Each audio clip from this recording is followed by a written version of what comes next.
ವಿದ್ಯಾರ್ಥಿಗಳೇ, ಇಂದಿನದ ತರಗತಿಯಲ್ಲಿ ಅಂದರೆ 10ನೇ ತರಗತಿಯ ವಿಜ್ಞಾನ ವಿಷಯದ ಲೋಹಗಳು ಮತ್ತು ಅಲೋಹಗಳು ಆ ಒಂದು ಪಾಠದಲ್ಲಿ ಇಂದಿನ ತರಗತಿಯಲ್ಲಿ ನೀವು ಲೋಹ ಮತ್ತು ಅಲೋಹಗಳಿಗೆ ಇರ್ತಕ್ಕಂತಹ ಒಂದು ಸಾಮಾನ್ಯ ವ್ಯತ್ಯಾಸಗಳ ಬಗ್ಗೆ ತಿಳ್ಕೊಂಡಿದ್ದೀರಾ. ಲೋಹ ಅಂದ್ರೇನು, ಅಲೋಹ ಅಂದ್ರೇನು, ಅವುಗಳ ಜೊತೆ ಇರ್ತಕ್ಕಂಥ ಒಂದು ಸಾಮಾನ್ಯ ಭೌತ ಗುಣಗಳು ಹಾಗೂ ರಾಸಾಯನಿಕ ಗುಣಗಳ ಬಗ್ಗೆ ನೀವು ತಿಳ್ಕೊಂಡಿದ್ದೀರಾ. ಸೊ ಈ ದಿನದ ತರಗತಿಯಲ್ಲಿ ಅಂದರೆ ಹಿಂದಿನ ತರಗತಿಯಲ್ಲಿ ಕೆಲವೊಂದು ಲೋಹಗಳನ್ನು ಸಂಗ್ರಹಣೆ ಮಾಡಿ ಆ ಲೋಹಗಳನ್ನು ನೀರಿನಲ್ಲಿ ಅಥವಾ ಆ ಲೋಹಗಳು ಯಾವುದ್ರ ಜೊತೆಗೆ ವರ್ತಿಸುತ್ತೆ, ಅವುಗಳ ಗುಣ ಅಥವಾ ಆಕ್ಸಿಜನ್ ಜೊತೆಗೆ ಯಾವ ರೀತಿ ವರ್ತಿಸುತ್ತೆ ಲೋಹಗಳು ಅನ್ನೋದನ್ನು ಹಿಂದಿನ ತರಗತಿಯಲ್ಲಿ ನೀವು ತಿಳ್ಕೊಂಡಿದ್ದೀರಾ. ಸೊ ಈ ದಿನದ ತರಗತಿಯಲ್ಲಿ ಲೋಹಗಳು ನೀರಿನ ಜೊತೆಗೆ ಪ್ರತಿವರ್ತಿಸಿದಾಗ ಏನಾಗ್ತದೆ ಅಂದರೆ ಹಿಂದಿನ ತರಗತಿಯಲ್ಲಿ ಕೆಲವೊಂದು ಲೋಹಗಳನ್ನು ನಾವು ಕಲೆಕ್ಟ್ ಮಾಡಿಕೊಂಡು ಆ ಲೋಹಗಳು ಆಕ್ಸಿಜನ್ ಜೊತೆಗೆ ವರ್ತಿಸಿದಾಗ ಏನಾಗ್ಬೋದು, ಯಾವುದೇ ಲೋಹ plus oxygen is plus what ಲೋಹದ ಆಕ್ಸೈಡ್. ಯಾವ ಲೋಹ ತಗೊಂಡಿರ್ತೀರೋ ಆಯಾ ಲೋಹದ ಆಕ್ಸೈಡ್ ಆಗ್ತದೆ. ಅದನ್ನ ಇಂದಿನ ತರಗತಿಯಲ್ಲಿ ನೀವು ತಿಳ್ಕೊಂಡಿದ್ದೀರಿ. ಸೊ ಈ ದಿನದ ತರಗತಿಯಲ್ಲಿ ಲೋಹಗಳು ನೀರಿನ ಜೊತೆಗೆ ಪ್ರತಿವರ್ತಿಸಿದಾಗ ಏನಾಗ್ಬೋದು. ಸಾಮಾನ್ಯವಾಗಿ ನಿಮಗೆ ಗೊತ್ತಿದೆ. ಫಾರ್ ಎಕ್ಸಾಂಪಲ್ ಒಂದು ಬೀಕರ್ನಲ್ಲಿ ಸ್ವಲ್ಪ ನೀರನ್ನು ತಗೊಂಡು ಅದರಲ್ಲಿ ಒಂದು ಕಬ್ಬಿಣದ ಮಳೆನ ಹಾಕ್ತೀವಿ ಅಂತ ತಿಳ್ಕೊಳ್ಳಿ. ಏನಾಗ್ಬೋದು, ಏನಾಗುತ್ತೆ ಲೋಹ ಅಂದರೆ ತಳಭಾಗದಲ್ಲಿ ಏನಾಗ್ತದೆ, ಸಂಗ್ರಹ ಆಗುತ್ತೆ. ಅದರಲ್ಲಿ ನೀವು ನೋಡ್ಬೇಕು ಆಮೇಲೆ ಸ್ವಲ್ಪ ಹೊತ್ತಾದ್ಮೇಲೆ ಅದು ನೀರಿನ ಜೊತೆಗೆ ಏನಾದರೂ ವರ್ತಿಸುತ್ತಾ ಅಂತೇಳಿ. ಸೊ ಈಗ ನೋಡೋಣ, ಅದು ಕಾಮನ್ ಒಂದು ಇದಾಗಿ ನಾವು ಹೇಳ್ಬೋದು. ಸೊ ಈಗ ಈ ಒಂದು ಲೋಹಗಳು ನೀರಿನ ಜೊತೆಗೆ ಪ್ರತಿವರ್ತಿಸಿದಾಗ ಏನಾಗುತ್ತೆ ಅನ್ನೋದನ್ನ ನೋಡೋಣ. ಸೊ ಇದು ಕೂಡ ಕೆಲವೊಂದು ಲೋಹಗಳ ಸ್ಯಾಂಪಲ್ಸ್ ಅನ್ನ ನಾವು ತಗೋಬೇಕಾಗ್ತದೆ. ಆ ಲೋಹದ ಸ್ಯಾಂಪಲ್ಸ್ಗಳು ಯಾವುದು ಅಂತಂದ್ರೆ ಒಂದು ಅಲ್ಯೂಮಿನಿಯಂ ಕಲೆಕ್ಟ್ ಮಾಡ್ಕೋಬೇಕಲ್ಲ, ಸಣ್ಣ ಸಣ್ಣ ತುಂಡುಗಳನ್ನು ಕಲೆಕ್ಟ್ ಮಾಡ್ಕೊಂಡ್ರೆ ಸಾಕು, ದೊಡ್ಡದು ಬೇಕು ಅಂತ ಏನಿಲ್ಲ. ಸೊ ಅಲ್ಯೂಮಿನಿಯಂನ ಒಂದು ಸಣ್ಣ ತುಣುಕು, ಕಾಪರ್, ತಾಮ್ರ, ಐರನ್, ಕಬ್ಬಿಣ, ಸಿಲ್ವರ್, ತಿಳಿದಿಲ್ಲ. ನೆಕ್ಸ್ಟ್ ಒನ್ ಮೆಗ್ನೀಷಿಯಂ, ಜಿಂಕ್, ಸತು, ಸೋಡಿಯಂ. ಇಷ್ಟು ನೀವು ಕಲೆಕ್ಟ್ ಮಾಡ್ಕೋಬೇಕು. ಕಲೆಕ್ಟ್ ಮಾಡಿಕೊಂಡು ಇಲ್ಲಿ ಬೋರ್ಡಿನ ಮೇಲೆ ಒಂದು ಚಿತ್ರನ ಇಲ್ಲಿ ಅಂಟಿಸಿದ್ದೀನಿ. ಅಂದರೆ ಲೋಹದ ಮೇಲೆ ಹಬೆಯ ವರ್ತನೆಯ ಚಿತ್ರ ಅಂತೇಳಿ. ಇಲ್ಲಿ ಒಂದು ಆಕ್ಟಿವಿಟಿ, ಫಸ್ಟು ಆಕ್ಟಿವಿಟಿ ಮೀನ್ಸ್ ಚಟುವಟಿಕೆ. ಈ ಚಟುವಟಿಕೆಯನ್ನು ಮಾಡಬೇಕು ಅಂದರೆ ಈ ಎಲ್ಲ ಸ್ಯಾಂಪಲ್ಸನ್ನು ನಾವು ಕಲೆಕ್ಟ್ ಮಾಡ್ಕೋಬೇಕು. ಇವನ್ನೆಲ್ಲ ಕಲೆಕ್ಟ್ ಮಾಡಿಕೊಂಡು ಒಂದು ಈಗ ಎಷ್ಟು ಕಲೆಕ್ಟ್ ಮಾಡ್ಕೊಂಡಿದ್ದೀವಿ, 1 2 3 4 5 6 7 ಏನು ಮಾಡಿದ್ದೀವಿ, ಲೋಹಗಳನ್ನು ನಾವು ಕಲೆಕ್ಟ್ ಮಾಡ್ಕೊಂಡಿದ್ದೀವಿ. 3 4 5 6 7 ಅಲ್ವಾ, 7 ಲೋಹಗಳನ್ನು ಕಲೆಕ್ಟ್ ಮಾಡ್ಕೊಂಡಿದ್ದೀವಿ. ಈಗ ಏನು ಮಾಡಬೇಕು, 7 ಲೋಹಗಳನ್ನು ನಾವು ಕಲೆಕ್ಟ್ ಮಾಡ್ಕೊಳ್ಳೋದ್ರಿಂದ 7 ಪ್ರತ್ಯೇಕ ಪ್ರಮಾಣಗಳನ್ನು ತಗೋಬೇಕು. 7 ಟೆಸ್ಟುಗಳನ್ನ ನಾವು ತಗೋಬೇಕು. ಆ ಟೆಸ್ಟುಗಳು ಏನು ಮಾಡಬೇಕು ಅಂದರೆ ಅರ್ಧ ಭಾಗದಷ್ಟು ತಣ್ಣನೆಯ ನೀರು, ತಣ್ಣಗಿರುತ್ತಲ್ಲ ಆ ನೀರನ್ನು ಏನು ಮಾಡಬೇಕು, ಫಿಲ್ ಮಾಡಬೇಕು, ಹಾಕಬೇಕು. ಎಷ್ಟು ಹಾಕಬೇಕು, ಅರ್ಧ ಭಾಗದಷ್ಟು. 7 ಟೆಸ್ಟ್ ತಗೊಳ್ಳಿ, ಬೇಕಾದ್ರೆ ಅದಕ್ಕೆ ಹೆಸರನ್ನು ಕೊಡಿ. ಸೇ ಪಾರ್ಟ್ ಇಸ್ 1 2 3 4 5 6 7 ಓಕೆನಾ. ಅದಕ್ಕೆ ಹೆಸರನ್ನು ಕೊಟ್ಬಿಟ್ಟು 1ನೇ ಟೆಸ್ಟ್ ತಗೊಂಡಿದ್ದೀರಾ, ಅರ್ಧ ಭಾಗ ನೀರು ತಗೊಂಡಿದ್ದೀರಾ. ಯಾವ ನೀರು, ತಣ್ಣನೆ ನೀರು. ಏನಾಗ್ತಿರೋ ಅದಕ್ಕೆ ಅಲ್ಯೂಮಿನಿಯಂ ಹಾಕಿ, ಅಲ್ಯೂಮಿನಿಯಂನ ತುಣುಕನ್ನು ಹಾಕಿ. ನೆಕ್ಸ್ಟ್ 2ನೇ ಟೆಸ್ಟಿಗೆ ಯಾವುದು, ತಾಮ್ರ. 3ನೇ ಟೆಸ್ಟಿಗೆ ಯಾವುದು, ಕಬ್ಬಿಣ. 4ನೇದು 5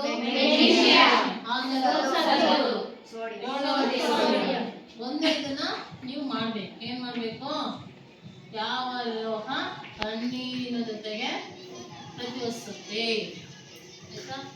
ಈಗ ಗೊತ್ತಿದೆ ಅಲ್ವಾ, ನಿಮಗೆ ಫಸ್ಟ್ ಚಾಪ್ಟರ್ಲಿ ಹೇಳಿದ್ದೆ, ಭಾಗ 1ರಲ್ಲಿ ಯಾವುದೇ ವಸ್ತುವಿನಲ್ಲಿ ರಾಸಾಯನಿಕ ಕ್ರಿಯೆ ನಡೆದಾಗ ಅದು ರಾಸಾಯನಿಕ ಕ್ರಿಯೆ ನಡೆದಿದೆ ಅಂತ ಹೇಳಿ ಯಾವ ರೀತಿಯಾಗಿ ತಿಳ್ಕೊಳ್ಳೋದು ನಾವು. ಈಗ ಏನು ಕಂಡುಹಿಡಿಯೋಣ, ಅದು ನಡೀತಾ ಇದೆ ಅನ್ನೋದನ್ನ ಸ್ಥಿತಿ ಬದಲಾವಣೆ,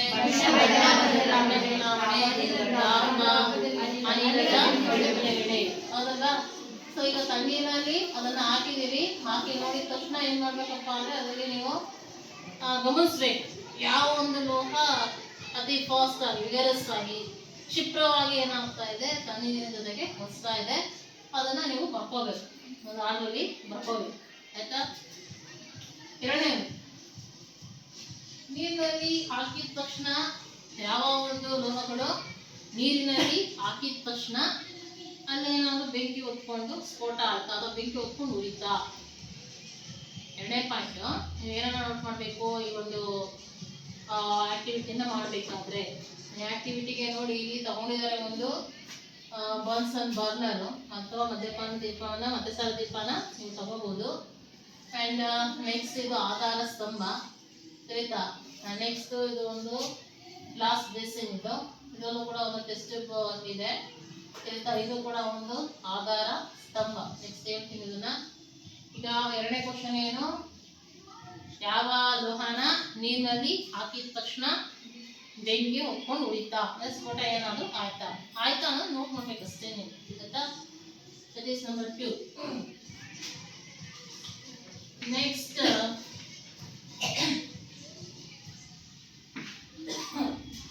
ತಣ್ಣೀರಿನ ಜೊತೆಗೆ ಒರೆಸಿದ ಲೋಹಗಳನ್ನ ಬರ್ಕೊಂಡ್ರಿ, ಅದನ್ನ ಬಿಟ್ಬಿಟ್ಟು ಈಗ ಯಾವ ಒಂದು ಲೋಹ ತಣ್ಣೀರಿನ ಜೊತೆಗೆ ಪ್ರತಿವರ್ಸಲ್ವಾ ಅಂತ ಲೋಹನ ಏನ್ ಮಾಡ್ಬೇಕೀಗ, ಅದನ್ನ ಬಿಟ್ಟು ಯಾವ್ದು ಒರೆಸ್ತು ಅದನ್ನ ಬಿಟ್ಬಿಟ್ಟು ಬೇರೆ ಲೋಹಗಳು ಇರ್ತಾವಲ್ಲ, ಆ ಬೇರೆ ಲೋಹಗಳು ಈಗ ಅದು ಒರೆಸ್ತಾ ಇಲ್ಲ ತಗೋತಾ ಇರ್ತಾವೆ ನೀರಿನ ಜೊತೆಗೆ. ಅದಕ್ಕೆ ಏನ್ ಮಾಡ್ಬೇಕು, ಮತ್ತೆ ಪುನಃ ಆ ಲೋಹಗಳನ್ನ ಮತ್ತೆ ಅದೇ ರೀತಿ ಟೆಸ್ಟ್ ಟ್ಯೂಬಲ್ಲಿ ಅರ್ಧ ಭಾಗದಷ್ಟು ಏನ್ ಮಾಡ್ಬೇಕು, ತಣ್ಣೀರಲ್ಲ, ಇಲ್ಲಿ ಯಾವ್ದನ್ನ ತಗೋಬೇಕು, ಬಿಸಿ ನೀರನ್ನ ತಗೋಬೇಕು. ಆ ಬಿಸಿನೀರಲ್ಲಿ ಹಾಕ್ಬೇಕು ಅದನ್ನ. ಈಗ ಯಾವುದು ತಣ್ಣೀರಿನ ಜೊತೆಗೆ ಪ್ರತಿವರ್ಸಲ್ವೋ ಅಂತ ಲೋಹನ ಏನ್ ಮಾಡ್ಬೇಕೀಗ, ಬಿಸಿನೀರಿನಲ್ಲಿ ಹಾಕ್ಬೇಕು. ಬಿಸಿ ನೀರಿನ ಜೊತೆಗೆ ಅದು ಪ್ರತಿವರ್ತಿಸ್ತಾ ಇದೆಯಾ ಅನ್ನೋದನ್ನ ನೋಡ್ಬೇಕು. ಯಾವುದು ಪ್ರತಿವರ್ತಿಸ್ತಾ ಇದೆ ಅನ್ನೋದನ್ನ ಏನ್ ಮಾಡ್ಬೇಕು, ನೀವು ಅದರಲ್ಲಿ ಬರ್ಕೋಬೇಕು.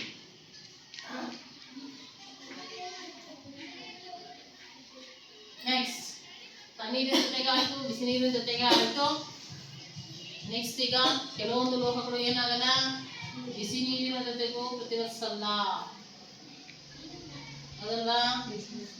ಅಂತಾನ ಏನ್ ಮಾಡ್ಬೇಕು, ನೆಕ್ಸ್ಟ್ ಇನ್ನೊಂದು ಸ್ಟೇಜ್ ಇದೆ, ಆಯ್ತಾ? ಅದನ್ನ ಹೇಳ್ತೀನಿ ಆಮೇಲೆ.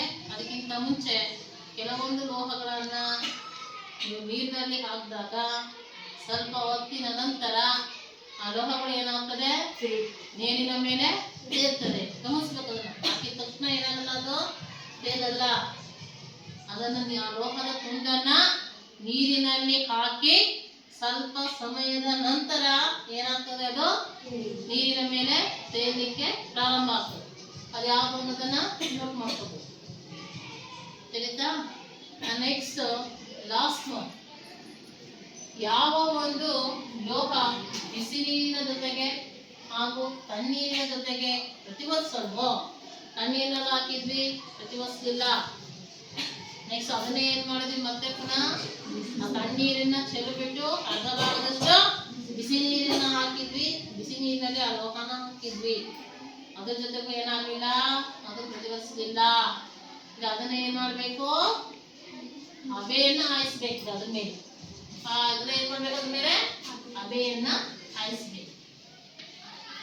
ಹಬೆಯನ್ನ ಹಾಯಿಸುವುದು ಯಾವ ಲೋಹ, ಯಾವ ಲೋಹದ ಮೇಲೆ ಇದು ಮಾಡ್ಬೇಕು ನಾವು, ಯಾವ ಲೋಹ ತಣ್ಣೀರಿನ ಜೊತೆಗೆ ಹಾಗೂ ಬಿಸಿ ನೀರಿನ ಜೊತೆಗೆ ಪ್ರತಿವರ್ಸಲ್ವೋ ಅವನ್ನ ಏನ್ ಮಾಡ್ಬೇಕು ನಾವು, ಅದ್ರ ಮೇಲೆ ಹಬೆಯನ್ನ ಹಾಯಿಸ್ಬೇಕು.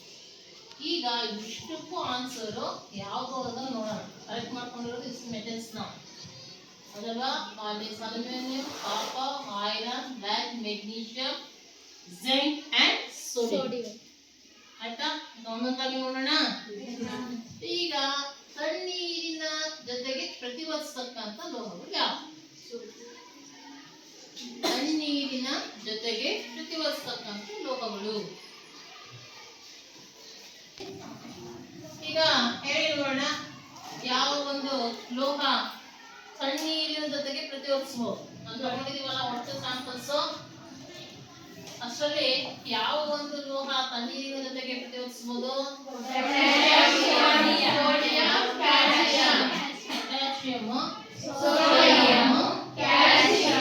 ಬರೀತೀನಿ ಆಯ್ತಾ? ಪೊಟ್ಯಾಷಿಯಂ, ಸೋಡಿಯಂ, ನೀರಿನ ಜೊತೆಗೆ ಪ್ರತಿವರ್ತಿಸ್ತಕ್ಕಂಥ ಲೋಹಗಳು. ನಿಮಗೆ ಮುಂಚೆನೆ ಹೇಳಿದ್ದೀನಿ, sodium and potassium it is very highly reactive material ಅಲ್ವಾ. ಸೋಡಿಯಂ ಮತ್ತೆ ಪೊಟ್ಯಾಷಿಯಂ ಲೋಹಗಳು ಅಂದಮೇಲೆ ಲೋಹಗಳು ಏನಾಗಿರುತ್ತಪ್ಪ ಅಂದ್ರೆ ಸಾಮಾನ್ಯವಾಗಿ ಗಟ್ಟಿಯಾಗಿರುತ್ತೆ, ಮತ್ತೆ ಏನಾಗಿರುತ್ತಪ್ಪ ಅಂದ್ರೆ ಕಠಿಣ ಆಗಿರುತ್ತೆ ಅಂತ ಹೇಳಿದಲ್ಲ. ಒಂದು ಕಬ್ಬಿಣದ ಒಂದು ಸ್ಟ್ರಕ್ಚರ್ ಪಿನ್ನು ಅಥವಾ ಗುಂಡು ಪಿನ್ನು ಏನಾದ್ರು ನಿಮ್ಮ ಕೈಲಿ ಕೊಟ್ಟು ಅದನ್ನ ಕಟ್ ಮಾಡಿದ್ರೆ ನಿಮ್ಮ ಕೈಲಿ ಕಟ್ ಮಾಡ್ಲಿಕ್ಕೆ ಆಗಲ್ಲ, ಅಷ್ಟು ಕಠಿಣತೆಯಿಂದ ಹೊಂದಿರುತ್ತೆ. ಅದು ಲೋಹದ ಒಂದು ಗುಣ ಅದಲ್ವಾ. ಆದ್ರೆ ಈ ಸೋಡಿಯಂ ಮತ್ತೆ ಪೊಟ್ಯಾಷಿಯಂ ಅದು ಲೋಹ ಆಗಿದ್ರೂ ಕೂಡ ಕಠಿಣತೆಯಲ್ಲಿ ಏನಾಗಿರುತ್ತೆ ವ್ಯತ್ಯಾಸ. ಮೆದು ರೂಪದ ಲೋಹಗಳು ಅಂತ ಕರಿತೀವಿ ನಾವು ಸೋಡಿಯಂ ಮತ್ತೆ ಪೊಟ್ಯಾಷಿಯಂ ಮತ್ತೆ. ಎಷ್ಟು ಮೆದುವಾಗಿರುತ್ತಪ್ಪ ಅಂದ್ರೆ ಅದನ್ನ ವಿತ್ ಹೆಲ್ಪ್ ಆಫ್ ನೈಫ್ ಚಾಕಿನ ಸಹಾಯದಿಂದ ಏನ್ ಮಾಡ್ಬೋದು, ಅದನ್ನ ಕಟ್ ಮಾಡ್ಬೋದು. ಅಷ್ಟು ಸಾಫ್ಟ್ ಆಗಿರುತ್ತೆ, ಮೆದುವಾಗಿರುತ್ತೆ. ಸೋಡಿಯಂ ಅನ್ನ ಪೊಟ್ಯಾಷಿಯಂ ಅನ್ನ ನೀವು ನೀರಿನಲ್ಲಿ ಹಾಕಿದ ತಕ್ಷಣ ನೀರಿನ ಜೊತೆಗೆ ಪ್ರತಿವರ್ತಿಸುತ್ತೆ. ಅಂದ್ರೆ ಹೆಂಗಪ್ಪ ಅಂದ್ರೆ ಈಗ ಬೇರೆ ಲೋಹ ಅಲ್ಲ ಹೇಳಿದ್ನಲ್ಲ, ಒಂದು ಗ್ಲಾಸ್ ಕಟ್ ತಗೊಂಡು ಈ ರೀತಿ ಗ್ಲಾಸ್ ಬೇಸಿನ್ ತಗೊಂಡು ಅದರ ಅರ್ಧ ಭಾಗದಷ್ಟು ನೀರು ತಗೊಂಡು ಒಂದು ಕಬ್ಬಿಣದ ತುಂಡು ಹಾಕಿದ್ರೆ ಅದೇನಾಗ್ಬಿಡುತ್ತೆ, ಮುಳುಗ್ಬಿಡುತ್ತೆ, ಹಂಗೆ ಇರುತ್ತೆ. ಬಟ್ ನೀವು ಇದೇ ರೀತಿ ಒಂದು ಗ್ಲಾಸ್ ಕಟ್ ತಗೊಂಡು ಅರ್ಧ ಭಾಗದಷ್ಟು ನೀರು ತಗೊಂಡು ಅದರಲ್ಲಿ ಒಂದು ತುಂಡು ಸೋಡಿಯಂ ಅನ್ನ ಹಾಕಿದ್ರೆ, ಸೋಡಿಯಂ ಅನ್ನ ಕೈಯಲ್ಲಿ ಮುಟ್ಟಂಗಿಲ್ಲ. ಸೋಡಿಯಂ ಅನ್ನ ಯಾವ್ದು ಪ್ರಿಸರ್ವ್ ಮಾಡಿರ್ತಾರೆ, ಸೀಮೆಎಣ್ಣೆಯಲ್ಲಿ ಇಟ್ಟಿರ್ತಾರೆ. ಯಾತಕ್ಕೆ ಅಂತ ಹೇಳ್ತೀವಿ ನಾವೇನು ಆಯ್ತಾ. ಸೊ ಆ ಸೋಡಿಯಂ ಒಂದು ತುಂಡನ್ನ ನೀರಿನಲ್ಲಿ ಹಾಕಿದ ತಕ್ಷಣ ಆ ನೀರಿನಲ್ಲಿ ಅದು ಹೆಂಗೆ ಸುತ್ತಪ್ಪ ನೀರಿನಲ್ಲಿ ಹಾಗೆ ಇರಲ್ಲ, ಅದು ಇಸ್ ಅಂತೇಳಿ ಶಬ್ದ ಮಾಡ್ಕೊಂಡು ಏನ ಮಾಡುತ್ತೆ, ನೀರಿನ ಸುತ್ತ ಅದು ಸುತ್ತಾನೇ ಇರುತ್ತೆ. ಎಲ್ಲಿವರೆಗೂ ಸುತ್ತಪ್ಪ ಅಂದ್ರೆ ಕಂಪ್ಲೀಟ್ ಆಗಿ ಅದು ಎಲ್ಲಿವರೆಗೂ ಮಾಯ ಆಗುತ್ತೋ ಅಲ್ಲಿವರೆಗೂ ಏನಾಗ್ತಾ ಇರುತ್ತೆ, ಅದು ಸುತ್ತಾನೇ ಇರುತ್ತೆ. ಹಾಗಾಗಿ ಅದು ನೀರಿನ ಜೊತೆಗೆ ಅದು ಒರೆಸುತ್ತೆ. ಆಮೇಲೆ ಆ ಸೋಡಿಯಂ ಅನ್ನ ನೀರಿನಲ್ಲಿ ಹಾಕಿದ ತಕ್ಷಣ ತಣ್ಣನೆ ನೀರಿನಲ್ಲಿ ಹಾಕಿರೋದು, ಆಮೇಲೆ ಅದನ್ನ ಆ ಗ್ಲಾಸ್ ಟಾಪ್ ನೀವು ಮುಟ್ ನೋಡಿ ಏನಾಗಿರುತ್ತಪ್ಪ ಅಂದ್ರೆ ಅದು ಬಿಸಿ ಆಗಿಲ್ಲ. ಅಂದ್ರೆ ಅದೇನು ಅಲ್ಲಿ ಅದೇನ್ ಮಾಡಿರುತ್ತೆ, ಉಷ್ಣವನ್ನ ಅದು ಬಿಡುಗಡೆ ಮಾಡಿರುತ್ತೆ. ಉಷ್ಣ ಅಂತಂದ್ರೆ ಲಿಬ್ರೇಟ್ಸ್ ಹೈಡ್ರೋಜನ್ ಇರುತ್ತಲ್ಲ. ಸೊ ಹಾಗಾಗಿ ಒಂದು ತಣ್ಣೀರಿನ ಜೊತೆಗೆ ಯೋಚಿಸ್ತಕ್ಕಂತಹ ಲೋಹಗಳು ಯಾವುದು ಅಂತಂದ್ರೆ, ಒಂದು ಫಸ್ಟ್ ಅತಿ ಫಾಸ್ಟ್ ಆಗಿ ರಭಸವಾಗಿ ಕ್ಷಿಪ್ರವಾಗಿ ಹೊಸದು ಯಾವುದು ಅಂದ್ರೆ one is sodium and another one potassium, next is calcium. ಆಯ್ತಾ. ಈಗ ನೆಕ್ಸ್ಟ್ ಸ್ಫೋಟಕ್ಕೂ ಅದೇ ಬರುತ್ತೆ. ನಾನು ಈಗ ತಾನೇ ಹೇಳಿದೆ ಸೋಡಿಯಂ ಅನ್ನ ಮೆದುವಾಗಿರುತ್ತೆ. ಅದನ್ನ ಸೋಡಿಯಂ ಹೆಂಗಿರುತ್ತಪ್ಪ ಅಂದ್ರೆ ಜಸ್ಟ್ ಲೈಕ್ ಇವಾಗ ಅರೇಸರ್ ರಬ್ಬರ್ ಇರುತ್ತಲ್ಲ ಆ ರೀತಿ ಇರುತ್ತೆ, ಆ ಬಣ್ಣದಲ್ಲಿ ಇರುತ್ತೆ, ಅಷ್ಟೇ ಸಾಫ್ಟ್ ಆಗಿರುತ್ತೆ. ಮತ್ತೆ ಇನ್ನೊಂದು ಲೋಹದ ಗುಣ ಏನಪ್ಪಾ ಅಂದ್ರೆ ಶೈನ್ ಸರ್ಫೇಸ್, ಲಸ್ಟರ್, ಹೊಳಪಿಂದ ಕೂಡಿರುತ್ತೆ. ಬಟ್ ಇದು ಸೋಡಿಯಂ ಅನ್ನತಕ್ಕಂಥದ್ದು ಅಷ್ಟು ಹೊಳಪಿರಲ್ಲ, ಲೈಟ್ ಸ್ವಲ್ಪ ಏನಿರುತ್ತಪ್ಪ ಅಂದ್ರೆ ಹೊಳಪಿರುತ್ತೆ. ನೀವು ಹೊರಗೆ ಇಡ್ತೀರಲ್ಲ, ಹೊರಗೆ ಇಟ್ಟಾಗ ಏನಾಗುತ್ತಪ್ಪ ಅಂದ್ರೆ ಫಸ್ಟ್ ಇಟ್ ಲಾಸಸ್ ಲಸ್ಟರ್, ಅಂದ್ರೆ ತನ್ನ ಹೊಳಪನ್ನ ಫಸ್ಟ್ ಏನ್ ಮಾಡ್ಕೊಳುತ್ತೆ, ಕಳ್ಕೊಳ್ಳುತ್ತೆ. ನೆಕ್ಸ್ಟ್ ಇಂದ ಸ್ವಲ್ಪ ಒಂದು 5 or 10 minutes ಆದ್ಮೇಲೆ ಅದೇನಾಗುತ್ತೆ ಅಂದ್ರೆ ಸ್ವಲ್ಪ ಗಟ್ಟಿ ಇರುತ್ತಲ್ಲ, ಗಟ್ಟಿ ಇದ್ದು ಏನಾಗ್ತದೆ ಅಂದ್ರೆ ಗಟ್ಟಿಯಾಗಿ ಪ್ರಾರಂಭ ಆಗ್ತದೆ. ಇನ್ನು ಒಂದು 5 or 10 minutes ಆದ್ಮೇಲೆ ಆಟೋಮ್ಯಾಟಿಕಲಿ ಅಲ್ಲಿ ಯಾರು ನಾವು ಅದನ್ನ ಒತ್ಸಲ್ಲ, ಅದೇನಾಗುತ್ತಪ್ಪ ಅಂದ್ರೆ ಆಟೋಮ್ಯಾಟಿಕಲಿ ಅದೇ ತನ್ನಷ್ಟಕ್ಕೆ ತಾನೇ ಹೊತ್ಕೊಂಡು ಉರಿಯುತ್ತೆ. ಅಂದ್ರೆ ಅರ್ಥ ಏನು ಅಲ್ಲಿಗೆ, ಅದು ವಾತಾವರಣದಲ್ಲಿರ್ತಕ್ಕಂತಹ ಗಾಳಿ ಜೊತೆಗೆ ಏನಾಗ್ತಾ ಇದೆ, ಒತ್ಸ್ತಾ ಇದೆ. ಹಾಗಾಗಿ ಅದನ್ನ ಓಪನ್ ಸ್ಪೇಸ್ ಆಗಿ ಇಡ್ಲಿಕ್ಕೆ ಬರಲ್ಲ. ಈಗ ಚಾಕ್ ಪೀಸ್ ಇದ್ರೆ ಇಟ್ಟು ಹೋಗ್ತೀವಿ, ಮಾಲೆ ಇದ್ರೆ ಬರ್ತೀವಿ, ಇದ್ರಲ್ಲಿ ಯಾವ ಚೇಂಜಸ್ ಇರುತ್ತಾ, ಹೇಗಿರುತ್ತೋ ಹಾಗೆ ಇರುತ್ತೆ, ಹೌದಲ್ಲ. ಬಟ್ ಇದ್ರಲ್ಲಿ ಆ ರೀತಿ ಇಲ್ಲ. ಅಂದ್ರೆ ಇದು ಏನಾಗ್ತಾ ಇದೆ, ವಾತಾವರಣದಲ್ಲಿರ್ತಕ್ಕಂಥ ಗಾಳಿ ಜೊತೆಗೆ ಒತ್ಸ್ತಾ ಇದೆ. ಹಾಗಾಗಿ ಅದನ್ನ ಓಪನ್ ಸ್ಪೇಸ್ ಆಗಿ ಇಡಂಗಿಲ್ಲ ನಾವು. ಹೋಗ್ಲಿ ನೀರ್ನಲ್ಲಿ ನಾವು ಪ್ರಿಸರ್ವ್ ಮಾಡೋಣ.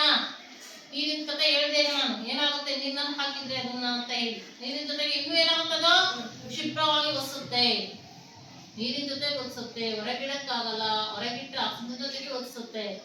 ಹಾಗಾದ್ರೆ ಇದನ್ನ ಎಲ್ಲಿ ಪ್ರಿಸರ್ವ್ ಮಾಡ್ಬೋದು ಅಂದ್ರೆ, ಇದು ಸೀಮೆ ಎಣ್ಣೆ ಜೊತೆಗೆ ಏನಾಗಲ್ಲ, ಒತ್ಸಲ್ಲ.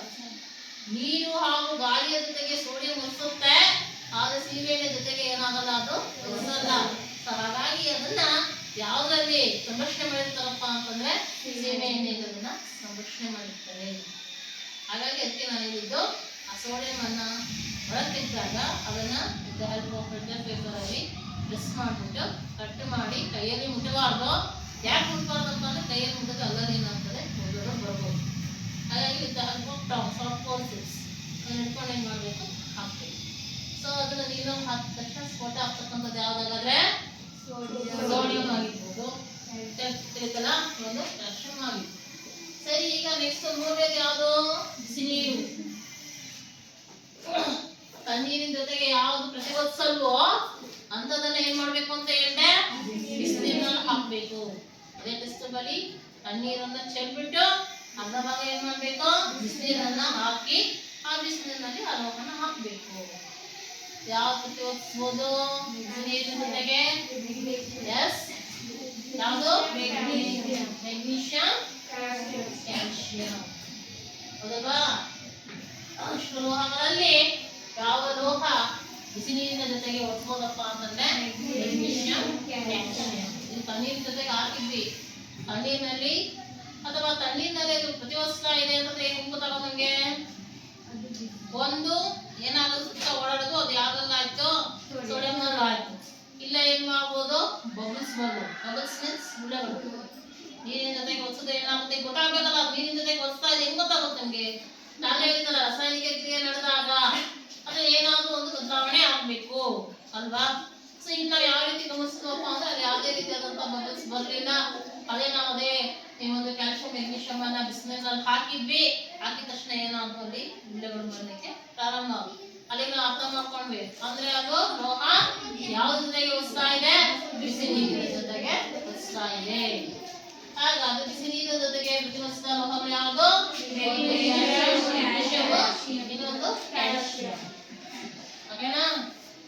ನೆಕ್ಸ್ಟ್ ಆಗಲೇ ಹೇಳಿದೆ, ಯಾವುದೇ ಲೋಹನ ನೀರಿನಲ್ಲಿ ಹಾಕಿದಾಗ ಯಾವುದೇ ಲೋಹ ಏನಾಗಲ್ಲ, ತೇಲಲ್ಲ. ಯಾಕೆ ತೇಲಲ್ಲ ಅಂದ್ರೆ ಅದೇನಾಗಿರುತ್ತೆ, ಭಾರ ಇರುತ್ತೆ. ಯಾವುದೇ ಲೋಹನ ನೀರಿನಲ್ಲಿ ಹಾಕಿದಾಗ ಏನಾಗುತ್ತೆ, ಅದು ತಳಭಾಗದಲ್ಲಿ ಸಂಗ್ರಹ ಆಗ್ತದೆ. ಹೌದಲ್ಲ?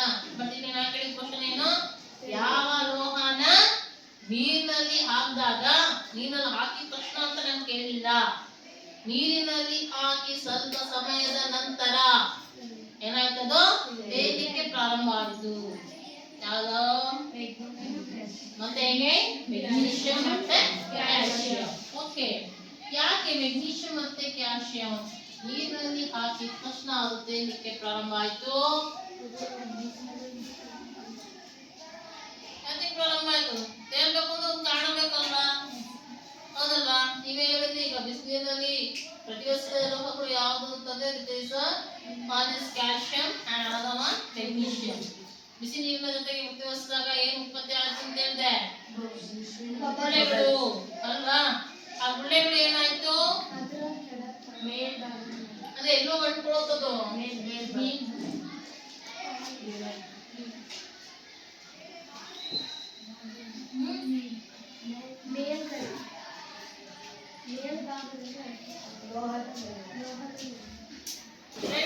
ಯಾವ ಒಂದು ಲೋಹ ನೀರಿನ ಮೇಲೆ ತೇಲುತ್ತೆ? ಒಂದು ಮೆಗ್ನೀಷಿಯಂ ಮತ್ತೆ ಕ್ಯಾಲ್ಸಿಯಂ ಅಂತಂದ್ರೆ ಯಾವ್ದು ತೇಲುತ್ತದು? ಕ್ಯಾಲ್ಸಿಯಂ ಮತ್ತೆ ಮೆಗ್ನೀಷಿಯಂ ಲೋಹಗಳು ಯಾವ್ದು ತೇಲುತ್ತೆ? ಎಲ್ಲಿಂದ ನೋಡ್ಬೇಕು? ಹೈಡ್ರೋಜನ್ ಅನಿಲದ ಗುಳ್ಳೆಗಳು ಲೋಹದ ಮೇಲ್ಮೈಗೆ ಹೈಡ್ರೋಜನ್ ಅನಿಲದ ಗುಳ್ಳೆಗಳು ಲೋಹದ ಮೇಲ್ಮೈಗೆ ಅಂಟಿಕೊಳ್ಳುವುದರಿಂದ ನೀರಿನ ಮೇಲೆ ತೇಲಲು ಪ್ರಾರಂಭಿಸುತ್ತದೆ. ಅಂದ್ರೆ ಯಾವುದೇ ಲೋಹ ನೀರಿನಲ್ಲಿ ಹಾಕಿದಾಗ ಲೋಹ ಪ್ಲಸ್ ನೀರು ಪ್ಲಸ್ ಲೋಹದ ಆಕ್ಸೈಡ್ ಪ್ಲಸ್ ಹೈಡ್ರೋಜನ್. ಯಾವುದೇ ಒಂದು ಲೋಹನ ನೀರಿನಲ್ಲಿ ಹಾಕಿದ ತಕ್ಷಣ ಅದೇನಾಗುತ್ತೆ, ನೀರಿನ ಜೊತೆಗೆ ವರ್ತಿಸಿದಾಗ, ಯಾವುದೇ ಲೋಹ ನೀರಿನ ಜೊತೆಗೆ ವರ್ತಿಸಿದಾಗ ನಮಗೇನ್ ಸಿಗುತ್ತೆ? ಲೋಹದ ಆಕ್ಸೈಡ್. ಅದೇ ರೀತಿ ಪ್ಲಸ್ ಹೈಡ್ರೋಜನ್ ಅನ್ನತಕ್ಕಂಥ ಅನಿಲ ಏನಾಗ್ತದೆ? ಬಿಡುಗಡೆ ಆಗುತ್ತೆ. ಅದೇ ರೀತಿ ಲೋಹದ ಆಕ್ಸೈಡ್ ಏನ್ ಸಿಗ್ತಲ್ಲ ಅದನ್ನ ನೀರಿನಲ್ಲಿ ಹಾಕಿದಾಗ ನಮ್ಗೆ ಏನ್ ಸಿಗುತ್ತಪ್ಪ ಅಂತಂದ್ರೆ ಹೈಡ್ರಾಕ್ಸೈಡ್ ಅನ್ನತಕ್ಕಂಥದ್ದು ಸಿಗುತ್ತೆ. ಹಾಗಾಗಿ ಇಲ್ಲಿ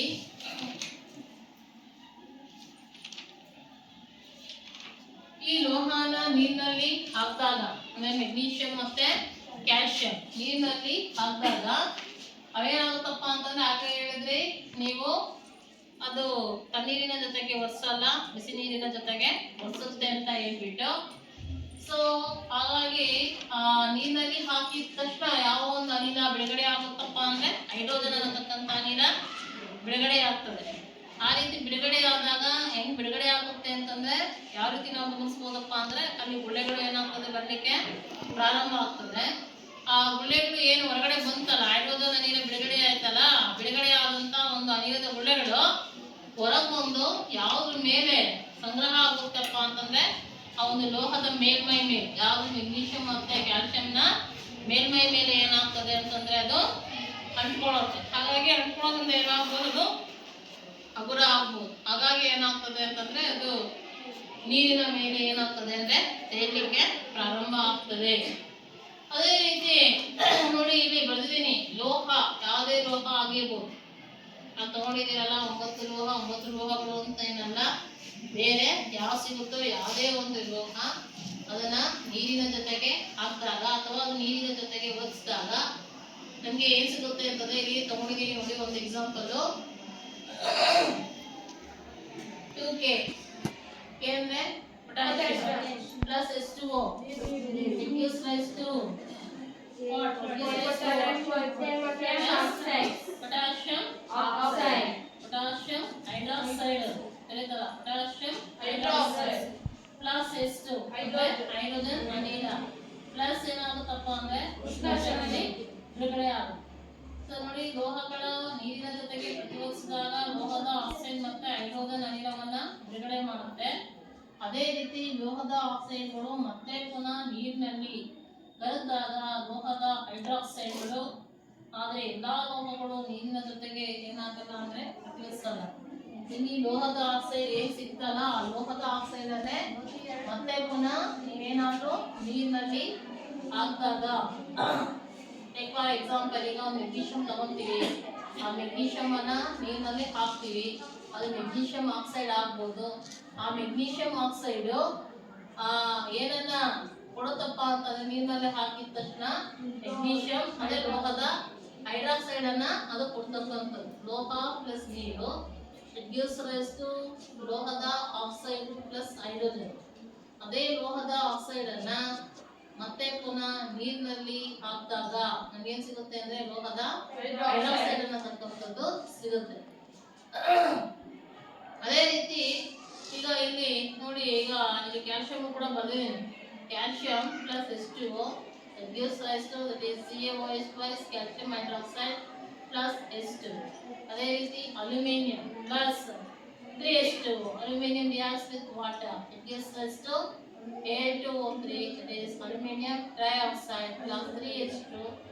ಅದೇ ರೀತಿ ಕಬ್ಬಿಣ Fe plus 4H2O, it gives rise to, that is Fe3O4 plus 4H2. ಅಂದ್ರೆ ಎಲ್ಲಾ ಸಂದರ್ಭಗಳಲ್ಲೂ ಕೂಡ ಯಾರು ಬಿಡುಗಡೆ ಆಗ್ತಾ ಇದೆಪ್ಪ ಅಂತಂದ್ರೆ ಹೈಡ್ರೋಜನ್ ಅನ್ನತಕ್ಕಂಥ ಅನಿಲ ಏನಾಗ್ತಾ ಇದೆ, ಬಿಡುಗಡೆ ಆಗ್ತಾ ಇದೆ. ಈಗ ಇಲ್ಲಿ ಈ ಒಂದು ಇದರಲ್ಲಿ ಯಾವ ಒಂದು ಲೋಹ ತಣ್ಣೀರಿನ ಜೊತೆಗೆ ಹಾಗೂ ಬಿಸಿ ನೀರಿನ ಜೊತೆಗೆ ಪ್ರತಿರೋಧಿಸಲ್ವೋ ಅಂತ ಲೋಹಗಳನ್ನ ಏನ್ ಮಾಡ್ಬೇಕು, ಈಗ ಹಬೆ ಮೇಲೆ ಹಾಯಿಸ್ಬೇಕು. ಯಾವ ಲೋಹಗಳವು?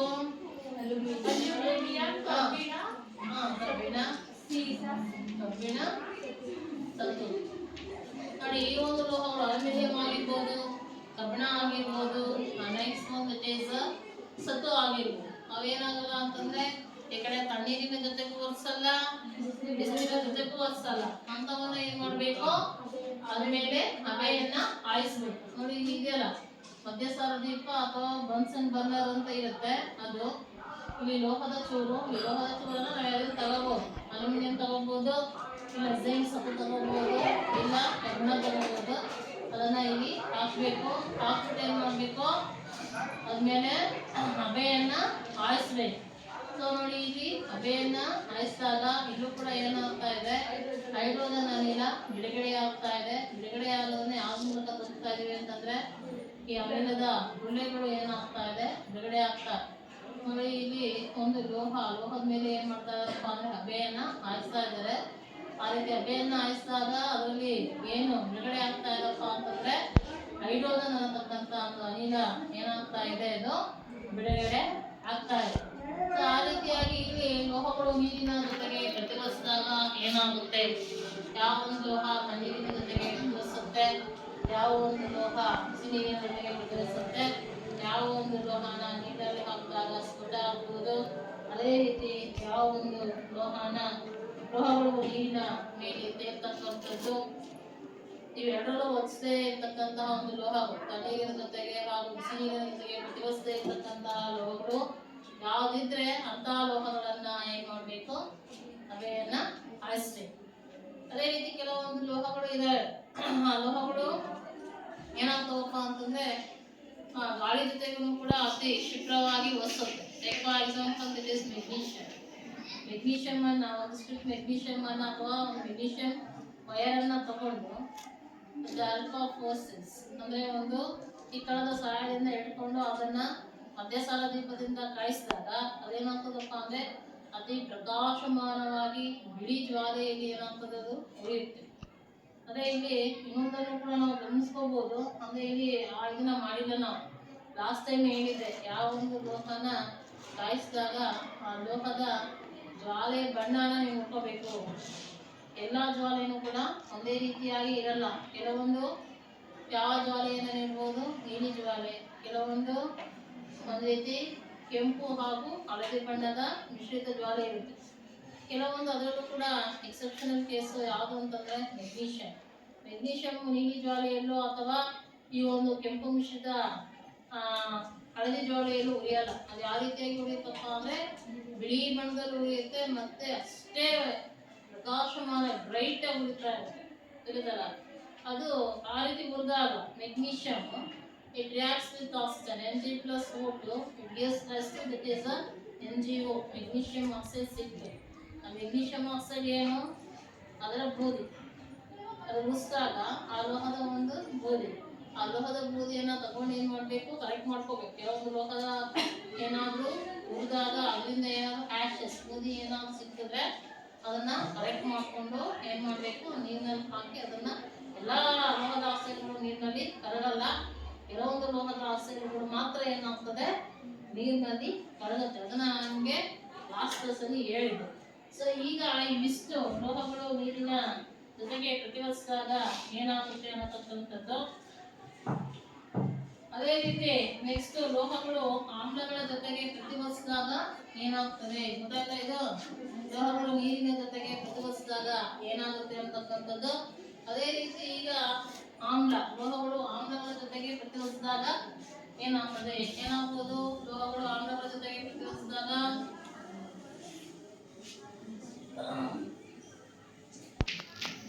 ಆಮ್ಲಗಳ ಜೊತೆಗೆ ಲೋಹಗಳು ಆಮ್ಲಗಳ ಜೊತೆಗೆ ಪ್ರತಿವರ್ತಿಸಿದಾಗ ಏನಾಗುತ್ತದೆ? ಎಸ್, ಅಂದ್ರೆ ಯಾವುದೇ ಲೋಹದ ಆಮ್ಲ ಅದಲ್ವಾ, ಯಾವುದೇ ಲೋಹ ಆಮ್ಲ, ಲೋಹ ಪ್ಲಸ್ ಆಮ್ಲ ಲವಣ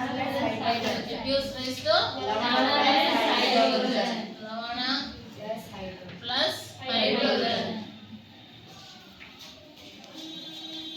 ಯಾವುದೇ ಲೋಹ ಆಮ್ಲದ ಜೊತೆಗೆ ವರ್ತಿಸಿದಾಗ ನಮ್ಗೆ ಏನ್ ಸಿಗುತ್ತೆ? ಒಂದು ಲವಣ ಹಾಗೂ ಹೈಡ್ರೋಜನ್ ಸಿಗುತ್ತೆ ಅಲ್ವಾ? ಆಮ್ಲ ಅಂತ ಹೇಳಿದೆ. ನಿಮಗೆ ಸಾಮಾನ್ಯವಾಗಿ ಇರ್ತಕ್ಕಂಥದ್ದು ನಿಮ್ಮ ಸಿಲೆಬಸ್ಗೆ 3 ಆಮ್ಲಗಳಿವೆ. ಆಮೇಲೆ ಯಾವ್ದು 3 ಆಮ್ಲ? ಒಂದು ನೈಟ್ರಿಕ್ ಆಮ್ಲ, ಅಸಿಟಿಕ್ ಆಮ್ಲ, ಓಕೆ. ಆಮೇಲೆ HCl ಹೈಡ್ರೋಕ್ಲೋರಿಕ್ ಆಮ್ಲ, ನೆಕ್ಸ್ಟ್ ಒನ್ H2SO4 ಸಲ್ಫ್ಯೂರಿಕ್ ಆಮ್ಲ ಅಲ್ವಾ? ಇಷ್ಟು ಆಮ್ಲಗಳ ಬಗ್ಗೆ ಅಷ್ಟು ನಿಮಗೆ ಗೊತ್ತಿರೋದು. 3 ಆಮ್ಲ, ಒಂದು HNO3 ನೈಟ್ರಿಕ್ ಆಮ್ಲ, ಎರಡನೇದು HCl ಹೈಡ್ರೋಕ್ಲೋರಿಕ್ ಆಮ್ಲ, ಮೂರನೇದು H2SO4 ಸಲ್ಫ್ಯೂರಿಕ್ ಆಮ್ಲ ಅದಲ್ವಾ? ಈಗ ನೋಡೋಣ, ಯಾವುದೇ ಲೋಹಗಳು ಆಮ್ಲದ ಜೊತೆಗೆ ಪ್ರತಿವರ್ತಿಸಿದಾಗ ಏನಾಗುತ್ತೆ ಅಂದ್ರೆ, ಅದು ಯಾವುದೇ ಲೋಹ ಆಗಿರ್ಬೋದು ಆಮ್ಲದ ಜೊತೆಗೆ ಪ್ರತಿರೋಧಿಸಿದಾಗ ನಮ್ಗೆ ಏನ್ ಸಿಗುತ್ತಪ್ಪ ಅಂತಂದ್ರೆ ಒಂದು ಲವಣ ಸಿಗುತ್ತೆ, ಜೊತೆಗೆ ಒಂದು ಹೈಡ್ರೋಜನ್ ಅಂತಕ್ಕಂತಹ ಒಂದು ಅನಿಲ ಬಿಡುಗಡೆ ಆಗುತ್ತೆ. ಸೊ ಆಗ್ಲೇ ಹೇಳಿದ ಹಾಗೆ ಯಾವುದೇ ಒಂದು ಲೋಹ ಆಮ್ಲಗಳ ಜೊತೆಗೆ ವರ್ತಿಸಿದಾಗ ಒಂದು ಲವಣ ಹಾಗೂ ಹೈಡ್ರೋಜನ್ ಅಂತಕ್ಕಂಥ ಅನಿಲ ಬಿಡುಗಡೆ ಆಗುತ್ತೆ. ಆದ್ರೆ ಇದರಲ್ಲೂ ಕೂಡ ಕೆಲವೊಂದು ಆಮ್ಲ ಇದೆ, ಆ ಆಮ್ಲಗಳು ಲೋಹದ ಜೊತೆಗೆ ಪ್ರತಿವರ್ತಿಸಿದಾಗ ಅಥವಾ ಅದು ಲೋಹದ ಜೊತೆಗೆ ಪ್ರತಿವರ್ತಿಸಲ್ಲ. ಅದ್ಯಾವುದಪ್ಪ ಅಂತಂದ್ರೆ ಒಂದು ನೈಟ್ರಿಕ್ ಆಮ್ಲ. ಆ ನೈಟ್ರಿಕ್ ಆಮ್ಲ ಲೋಹದ ಜೊತೆಗೆ ಪ್ರತಿವರ್ತಿಸಲ್ಲ. ಯಾಕೆ ಅಂತಂದ್ರೆ ಅದು ಒಂದು ಉತ್ತಮ ಉತ್ಕರ್ಷಣಕಾರಿ ಅಥವಾ ಪ್ರಬಲ ಒಂದು ಉತ್ಕರ್ಷಣಕಾರಿ ಅಂತ ಹೇಳಿ ಅದನ್ನ ಹೇಳ್ತೀವಿ. ನೆಕ್ಸ್ಟ್ ಕ್ಲಾಸ್ ಅಲ್ಲಿ ಇದ್ರ ಬಗ್ಗೆ ಇನ್ನ ಡೀಟೇಲ್ ಆಗಿ ತಿಳ್ಕೊಳ್ಳೋಣ. ಅದೇ ಲೋಹಗಳು ಆಮ್ಲದ ಜೊತೆಗೆ ಪ್ರತಿವರ್ತಿಸಿದಾಗ ಏನಾಗುತ್ತೆ, ಆಗ್ಲೇ ಹೇಳಿದ ಹಾಗೆ ಒಂದು ನೈಟ್ರಿಕ್ ಆಮ್ಲ ಮಾತ್ರ ಏನಾಗಲ್ಲ ಅಂತಂದ್ರೆ ಲೋಹದ ಜೊತೆಗೆ ಪ್ರತಿವರ್ತಿಸಲ್ಲ. ಯಾಕೆ ಅಂತಂದ್ರೆ ಅದು ಒಂದು ಪ್ರಬಲವಾಗಿರ್ತಕ್ಕಂಥ ಒಂದು ಉತ್ಕರ್ಷಣಕಾರಿಯಾಗಿರುತ್ತೆ ಅಂತ ಹೇಳಿ. ನೆಕ್ಸ್ಟ್ ಕ್ಲಾಸ್ಗೆ ಬರ್ಬೇಕಾದ್ರೆ ಈ ಚಿತ್ರನ ಬಿಡಿಸ್ಕೊಂಡ್ಬರ್ಬೇಕು. ಲೋಹದ ಮೇಲೆ ಅಭಯವರ್ತನೆಯ ಅಂದವಾದ ಚಿತ್ರವನ್ನ ಬರೆದು ಭಾಗಗಳನ್ನ ಗುರುತಿಸಬೇಕು. 3 ಮಾರ್ಕ್ಸ್ಗೆ ಇರುತ್ತೆ, ಇಂಪಾರ್ಟೆಂಟ್ ಇರುತ್ತೆ. ಇದೇ ತರ ಚಿತ್ರನ ಬರೆಯೋದು ಮಾತ್ರ ಅಲ್ಲ, ಜೊತೆಗೆ ಭಾಗವನ್ನು ಕೂಡ ಏನ್ ಮಾಡ್ಬೇಕು ಗುರುತಿಸ್ಬೇಕು. ಬಿಡಿಸ್ಕೊಂಡ್ಬರ್ತೀರಲ್ಲ? ಓಕೆ.